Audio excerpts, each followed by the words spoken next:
But in short, Christ was like constantly pestering him throughout his life and appears with annoying frequency as like a real material manifestation, and convinces him, or tries to convince him for many years, that Roy is actually also the son of God and his twin.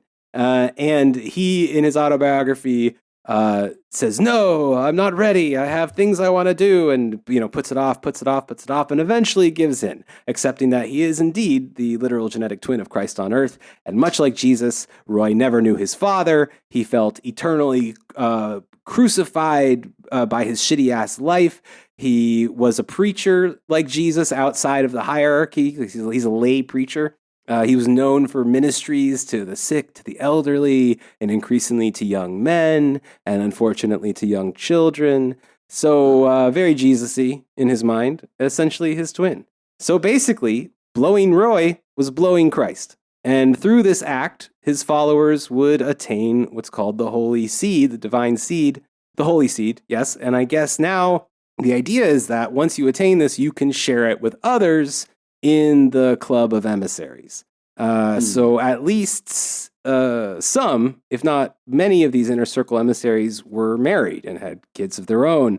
And when they would bring up how odd this practice was to like a priest, for instance, or how it made them very deeply uncomfortable, other group members, supportive priests, people like Sister Louise, would tell them that it was nothing less than, quote, the ultimate sacrifice to get that D, and they should quite literally suck it up and submit.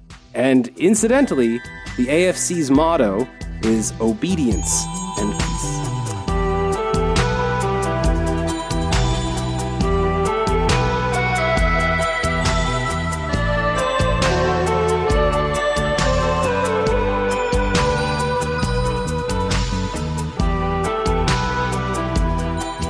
Fritz here.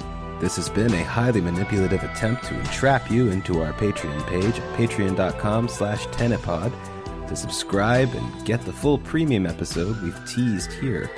Also check out our Twitter account, also at Tenepod, and follow us, subscribe, and get the latest updates as well as whatever garbage falls out of our brains. So we cool?